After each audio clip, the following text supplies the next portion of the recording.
Ayun, perfect landing.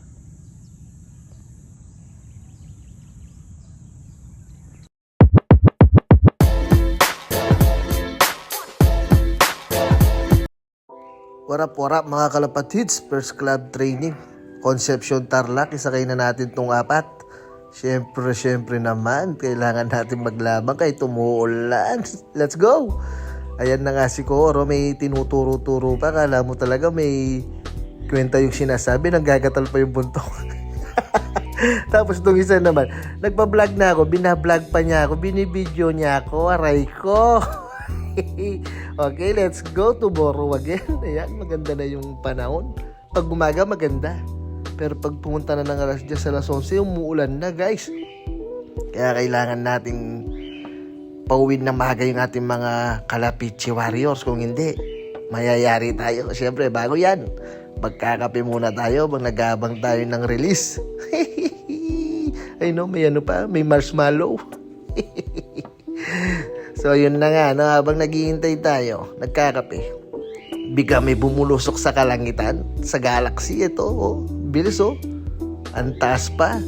Yan pala si Indigo, mga kalapatids, mga pinupunig natin dati yan, pero ngayon susubukin natin sa dulo kung kaya ba, kasi ilang beses nang nakatapos ng training yan ng Norte, iba't ibang club, pinasukan niya, nakakakuha pa ng pooling. Tingnan nyo naman, mag-dive oh. Woo! Boom! Perfect landing. So yun na nga, bali yung second bird natin wala pa, yung third, fourth wala pa. Tagal bago dumating, dami nang dumadaan na kalapati dyan, no? Ayan, no? Pero talagang nauna yung ating Indigo. May tulin talaga to. Kaya ngayon susubukan natin sa dulo kung kaya ba niya. Doon natin makikita yung galing. Pero sa pooling, nagpakitang gilas na yan. Ilang beses na nakakuha ng pooling station yan. Kahit ganyan lang yan. Ito yung pangalawang bird natin. Blue bar. Naka-MPFL yan. Ilalaban natin yan sa August. Training na muna natin. Di natin isasabak ngayon yan. Training lang. You know? Tingnan nyo muna. Kilatis, sipat kilatis. Ganda. Tapos mawawala ka lang sa training. Aray ko. Tapos ayun na nga, no, dumating na rin yung third bird natin. Ayan, no. Papasok na yan. Sa trapping, medyo hindi ako nahihirapan sa mga yan. Pati yung fourth bird din, dumating na rin. Ayan, no. Bali, kumpleto nga pala tayo sa first club training ng Concepcion Tarlac. Yaman na. Tapos pakainin na natin sila, syempre.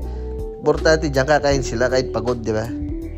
Good sign yun, mga kalapatids, na maganda yung condition ng ating kalapate pag kumain galing karera. Ayan, oh.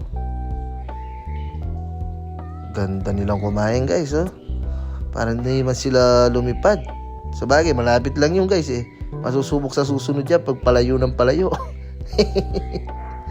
Pero sa ngayon, easy mode.